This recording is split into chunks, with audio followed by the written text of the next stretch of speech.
Alhamdulillah Rabbil Alamin. Wassalatu wassalamu ala nabiyyina Muhammadin wa ala alihi wa sahbihi ajma'in. Amma ba'd. Suatu saat setelah saya ngisi pengajian di sebuah masjid, ketika pulang saya diantar oleh salah seorang jamaah pengajian. Dia bercerita tentang pengalaman dia yang unik tapi menyedihkan. Kata dia, pernah suatu saat saya bepergian, kata dia, dari rumah menuju ke suatu tempat. Di tengah perjalanan pulang, saya kemalaman. Sehingga karena terbiasa untuk menunaikan sholat berjamaah, maka saya pun mampir sebuah masjid. Masjid yang cukup besar, cukup megah. Saat itu sudah masuk waktu maghrib. Sampainya di masjid, ternyata lampu belum dinyalakan. Maka dia pun menyalakan lampu yang ada di masjid. Tak, dia nyalakan. Setelah dia nyalakan, dia mau adzan tapi jangan-jangan ada muadzinnya. Akhirnya dia tunggu. 1 menit, 2 menit. Sampai 5 menit ditunggu. Ternyata tidak ada yang adzan. Akhirnya wah ini mungkin muadzinnya lagi kemana. Akhirnya dia yang adzan. Dia adzan. Allahu Akbar, Allahu Akbar. Dia adzan sampai selesai. Ketika dia selesai adzan, ditunggu kok nggak ada yang datang. Kemudian setelah selesai adzan dia, kalau gitu saya sholat sunnah dulu 2 rakaat. Sholat qobliyah maghrib, sholat 2 rakaat. Siapa tahu ketika tengah sholat nanti ada yang datang. Sholat 2 rakaat, selesai sholat nggak ada yang datang juga. Akhirnya dia qomat. Dia pikir biasanya kalau orang itu ke masjid kalau udah dengar qomat, mereka akan lari-lari kalau udah dengar qomat. Hanya dia benar, dia qomat. Allahu Akbar sampai akhir. La ilaha illallah. Tengok kanan kiri belakang, tidak ada tanda-tanda kehidupan juga, nggak ada yang datang. Dia pikir kalau kayak gitu biarlah saya mungkin dimulai sholat dulu. Biasanya nanti tengah-tengah sholat ada yang datang.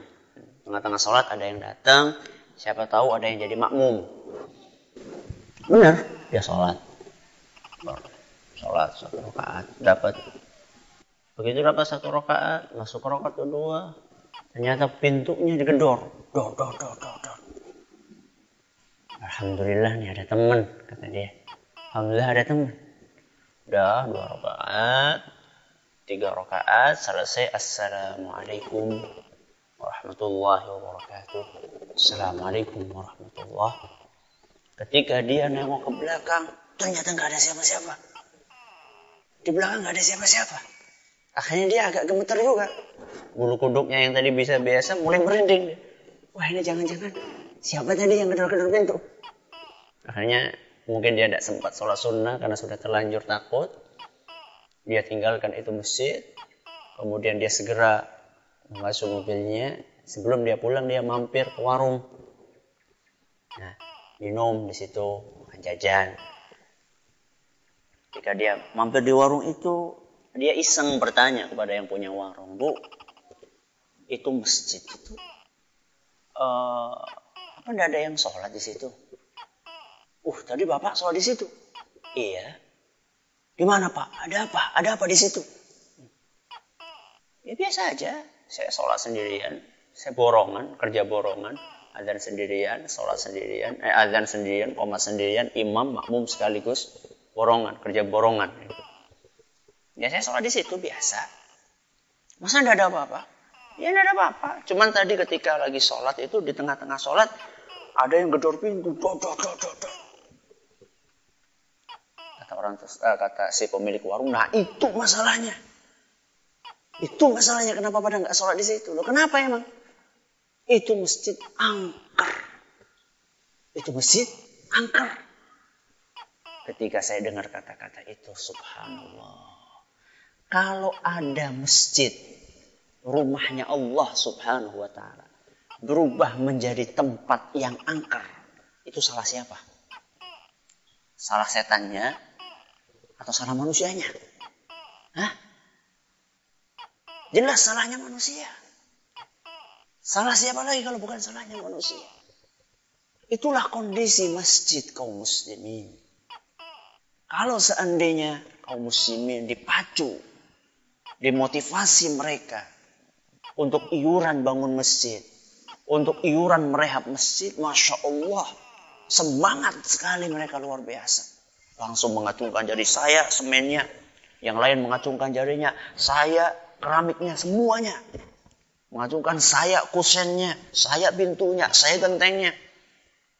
Giliran suruh bangun, giliran suruh merehab masjid, semuanya berada di garda yang terdepan. Setelah jadi, giliran ngisi masjid, apa kata mereka? Semuanya mundur ke belakang. Belakang sendiri. Inilah kenyataan yang ada. Saya bukan sedang mengatakan jangan bangun masjid. Saya bukan sedang mengatakan jangan rehab masjid. Tapi janganlah cukup sampai di situ. Kita itu dituntut bukan hanya untuk membangun masjid. Tapi kita juga dituntut untuk memakmurkan masjid. Sejauh mana kita memakmurkan masjid? Kita manusia yang ada umurnya. Yang sudah tua-tua. Sekarang yang ngisi masjid coba lihat. Nah, udah batuk-batuk, udah bungkuk-bungkuk. Nah, udah peot-peot. Anak-anaknya pada kemana? Kalau mereka yang tua-tua ini sudah mati, siapa yang mau melanjutkan masjidnya? Maka mari kita berusaha untuk mengajak anak-anak kita, untuk mengajak putra-putri kita ke masjid. Ya. Supaya apa? Supaya ada generasi penerus yang akan mengisi masjid kita. Sehingga masjid kita tidak berubah menjadi masjid yang angker seperti masjid tadi. Anda pengen supaya masjid di kampung Anda tidak berubah menjadi masjid yang angker, ajaklah putra-putra Anda untuk ke masjid bersama Anda tentunya. Jangan sampai Anda hanya mengajak putranya ke masjid, sedangkan Anda sendiri enak-enak nonton TV di rumah atau enak-enak untuk bersanteria di rumah. Jangan sampai masjid Anda menjadi masjid yang angker. Semoga yang sedikit ini bermanfaat buat kita semuanya. Wallahu ta'ala a'la wa a'lam. Subhanakallahumma wa bihamdik, asyhadu an la ilaha illa anta, astaghfiruka wa atubu ilaik. Wa akhiru da'wana alhamdulillahi rabbil alamin.